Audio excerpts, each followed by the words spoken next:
안녕하세요, 셀러티입니다. 누구나 다 시행착오는 겪을 수 있어요.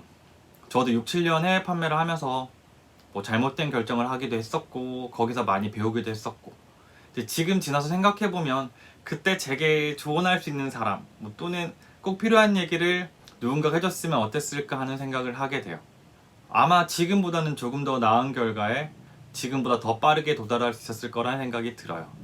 그래서 오늘은 제가 그동안 해외 판매를 하면서 느꼈고 꼭 필요하다고 생각이 드는 15가지 원칙에 대해서 같이 나눠볼까요? 그때 이랬으면 더 나았을 텐데, 또는 그때 그렇게 했기 때문에 돈을 벌 수 있었지. 이런 것들에 대해서 제 경험과 함께 알려드릴게요.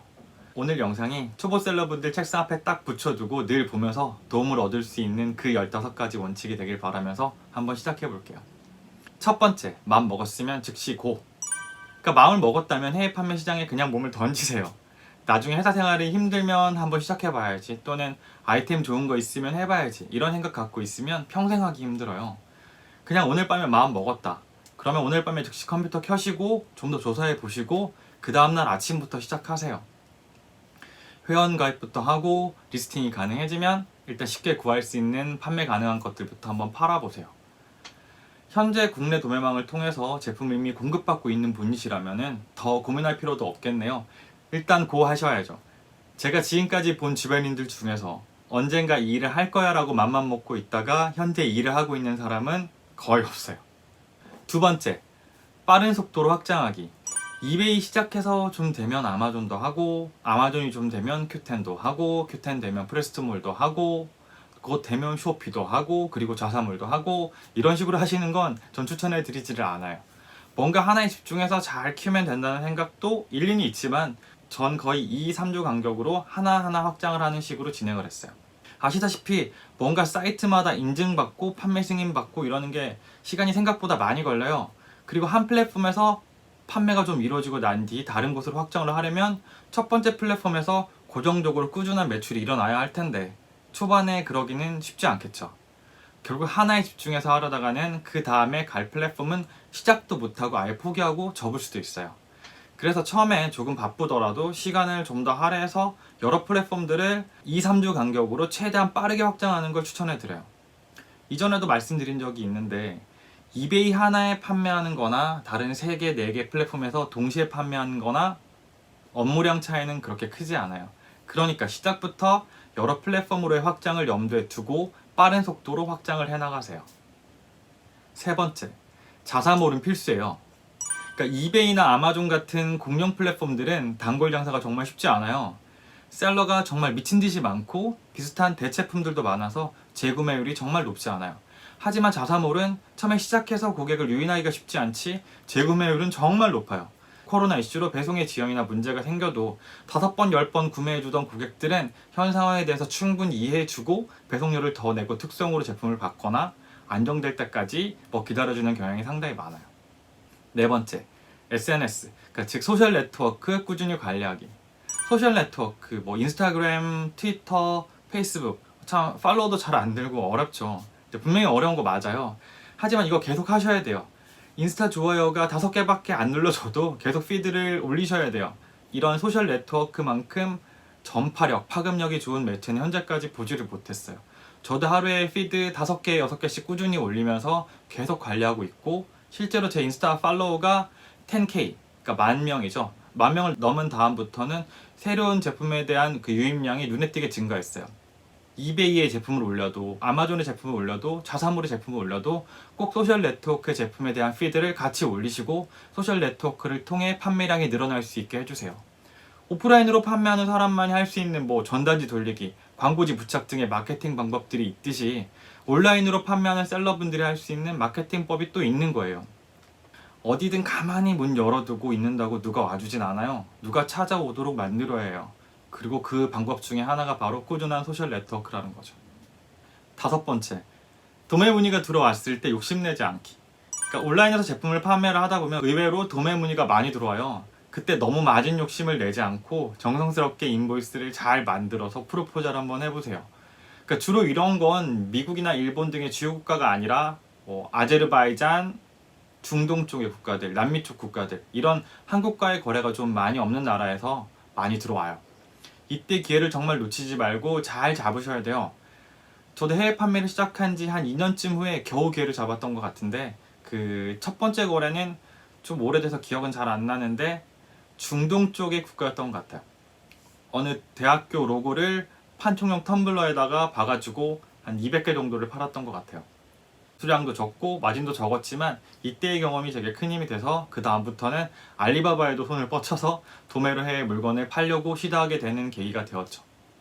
여섯 번째, 직원 쓰는 걸 두려워하지 않기. 혼자 다 한다는 생각은 금물이에요. 좀 낸다 싶으면 아주 기초적인 업무들은 직원에게 맡기셔야 돼요. 누군가에게 일을 맡기는 게 아마 쉽지 않으실 테니까, 그리고 못 믿어오실 테니까 시작은 아주 기초적인 업무부터 맡기세요. 그 맡길 사람이 정 못 믿었다면, 정말 못 믿었다면 가족 중에 한 명에게라도 그 일을 맡기는 것도 괜찮아요.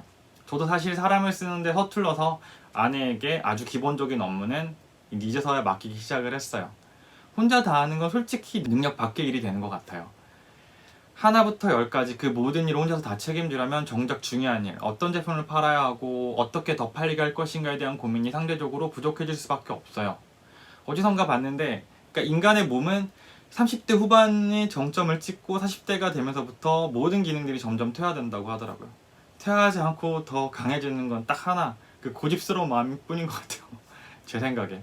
저도 40대가 되자마자 운동신경, 사고하는 것들, 뭐 기억하는 것들, 이런 모든 것들이 더 이상 발전이 힘들다라는 거를 뼈저리게 느끼고 있어요. 그러니까 아주 기초적인 업무라도 해줄 수 있는 사람을 꼭 고용하시고, 사람을 쓰기가 부담스럽다면 가족 중 한 명에게라도 일주일에 며칠이라도 나와서 기본적인 일을 할 수 있게 맡겨보세요. 그리고 본인의 사업을 어떻게 더 확장할지에 대한 고민에 시간을 훨씬 더 많이 투자를 하세요. 일곱 번째, 잘 팔리면 가격은 자연스럽게 올리기. 수요와 공급에 철저히 노예가 되셔야 돼요. 경쟁자가 거의 없고 판매가 잘 된다 싶으면 가격은 자연스럽게 올리셔도 돼요. 경쟁도 없고 판매도 잘 되는데 굳이 더 많이 팔겠다고 가격을 낮추시는 분들이 좀 계세요. 근데 한번 떨어진 가격은 다시 올리기 쉽지가 않아요.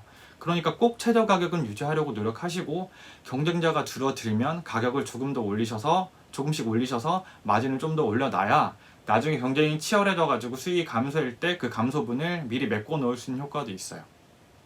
여덟 번째, 고객이 쥔 무기는 피드백. 고객에게 잘 해주되 단골을 만들기 위한 차원이라기보다는 해당 거래에 대한 피드백을 잘 받기 위함에 중점을 두셔야 돼요. 앞서 말씀드린 것처럼 아마존, 이베이 같은 거대 플랫폼에서는 단골이라는 거를 찾아보기 힘들어요. 그렇다고 고객에게 정말 막대하면 안 되겠죠.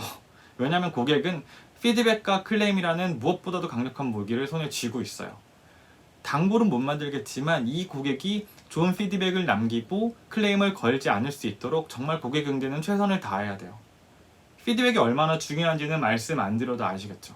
우리가 국내에서 휴지 하나를 구매할 때도 가격을 비교하고 리뷰 하나하나 다 읽어가면서 구매를 하는데, 훨씬 더 많은 배송료를 지불해야 하고 더 많은 시간이 걸려 배송이 되는 해외 거래는 훨씬 더 리뷰, 즉 피드백을 더 많이 보게 되죠. 국내 쇼핑몰에서 구매할 때도 피드백에 민감하게 반응을 하는데, 교환, 환불이 국내 거래에 비해 상당히 낯설고 쉽지 않은 해외 거래에서 피드백은 비교도 안 되게 훨씬 더 중요하겠죠. 아홉 번째, 다양한 배송 서비스의 이용. 초보 셀러분들이 주로 많이 이용하는 배송 업체는 우체국일 거예요. 무게가 적은 건 우체국, K패킷 소형 포장물, 그리고 많이 나가는 건 뭐 우체국 국제서포나 EMS, 뭐 이런 걸 많이 이용하고 계시겠죠. 근데 하지만 우체국이 너무 편하다고 그 매너리즘에 빠지지는 말자고요. 2020년 딱 그 매너리즘에 빠진 셀러분들에게 독이 된 해였죠. 코로나라는 엄청난 놈이 우체국의 배송 접수를 거의 다 막아버렸고, 심지어 아주 큰 시장들인 미국, 뭐 유럽, 일본, 그 배송 자체도 아예 쉽지가 않았어요. 이럴 때 여러 다른 배송 업체들에 대해 좀 더 공부하고 알아뒀다면, 전 세계를 커버하진 못하더라도 미국, 일본, 유럽 등에라도 배송을 할 수 있는 업체를 알아뒀다면 코로나로 인한 피해를 최소화하거나 오히려 우체국과의 사랑에만 빠져있던 그 셀러분들이 해외로 제품을 발송하지 못할 때 다른 배송업체를 통해서 발송이 가능하니까 그 반사 이익을 누릴 수도 있었겠죠. 그러니까 틈날 때마다 새로운 배송 서비스에 대해 알아보고 이용을 해서 리스크를 해칭하세요. 열 번째, 일반 과세자 사업자 등록은 필수. 해외 판매를 하시는 분들 중에 아직도 많은 분들이 사업자 등록을 꼭 해야 하나? 안약하면 간이 과세자로 해야 되나? 일반 과세자로 해야 되나? 여기서 자주 물어보세요. 이건 정답이 딱 나와 있어요. 해외 물건을 팔든 국내 물건을 팔든 물건을 파는 상행위를 하기 위해서는 사업자 등록은 당연히 필수고요. 그리고 해외 물건을 팔 경우 무조건 간이 과세자가 아닌 일반 과세자로 등록을 하셔야 돼요. 일반 과세자. 이건 그냥 무조건이에요. 왜냐면 일반 과세자는 해외 물건을 팔고 그 증빙 자료를 제출을 하면 구입 시 지불했던 그 매입 부가세를 다 환급받을 수 있어요. 매입 부가세. 즉 물건 구입 시 지불했던 10%의 매입 부가세를 환급받을 수 있으니까 10%의 추가 수입이 생기는 거나 마찬가지예요. 간이 과세자는요. 부가세 신고 기간 혜택이 있긴 한데 매입 부가세 환급 혜택은 받을 수가 없어요. 일반적으로 그 일반 과세자가 받을 수 있는 매입 부가세 환급이 간이 과세자가 받을 수 있는 혜택보다 훨씬 커요. 그러니까 일반 과세자로의 사업자 등록은 필수라고 말씀을 드리는 거예요. 11번째, 세무 전문가의 도움 얻기. 저도 초반에 그 세무사 월 기장료를 아끼려고 직접 세금 신고를 하고 했었는데요. 어떤 항목이 비용인지 증빙 자료는 뭔지 할 때마다 헷갈리고 시간대로 다 쓰고 신고를 하긴 했는데 잘한 건지 못한 건지 긴가민가. 그러니까 인터넷을 막 뒤져보면 어떤 사람은 이게 맞다, 어떤 사람은 저게 맞다. 다들 말도 다르고 머리만 너무 더 복잡해져요. 정보가 부족하다 보니 결국엔 비용을 몇 개 빼먹고 연간 100만 원 이상의 손해를 본 적도 있었고, 그래서 딱 결심. 해외 판매를 잘 아는 세무사한테 월기장을 맡기자. 그러니까 매월 고정 금액을 내야 하지만 맨날 헷갈리는 그 세무적인 지식들의 조언을 얻을 수도 있고, 부가세, 소득세 신고까지 누락 없이 잘 도와주니까 스트레스가 훨 줄어들고 그 시간에 다른 생산적인 일에 더 투자할 수 있었어요. 그러니까 기장료 월 10만 원 아끼려다가 연간 몇백만 원 날리지 마시고 스트레스 받지 마시고 세무 전문가의 세무적인 일은 맡기시고 본인은 더 생산적인 일에 투자를 해보세요. 12번째, 영어 공부는 좀 합시다. 메일로 문의 주시는 분들 중에 많은 질문이 영어 하나도 몰라도 판매할 수 있나요? 영어는 어느 정도 해야 하나요? 이런 질문들을 메일로 많이 받아요. 제 대답은요, 영어 하나도 몰라도 옆에서 영어 하는 사람이 도와주면 할 수는 있어요. 근데 누가 맨날 도와주나요? 도와주는 사람이 없다면 제품 리스팅을 하지도 설명을 적지도 고객 응대도 전혀 불가하겠죠. 왜냐하면 이런 일련의 과정들은 영어가 꼭 필요하니까요. 최소한의 판매 활동을 원하신다면 영어는 할 줄 아셔야 돼요. 어느 정도 해야 되냐고요? 여기에 대한 제 대답은 잘할수록 좋다라는 거죠. 고객 응대를 해도 더 잘하면 더 대응이 쉬운 건 당연한 거고, 우리가 배운 중학생 영어로 충분히 응대는 가능해요. 하지만 더 잘할수록 더 좋아요. 그리고 이베이, 아마존, q10 이런 데서만 팔 게 아니라 자사몰도 운영을 해야 되고 또 새로운 플랫폼이 나올 때마다 공부도 하고 확장하고 이럴 거면 영어 공부는 틈틈이 하셔야 돼요. 영어는 잘할수록 새로운 플랫폼에 대한 이해도 더 쉽게 할 수 있고 더 빨리 성장할 수도 있어요. 그러니까 영어는 틈틈이 공부를 하셔야 돼요.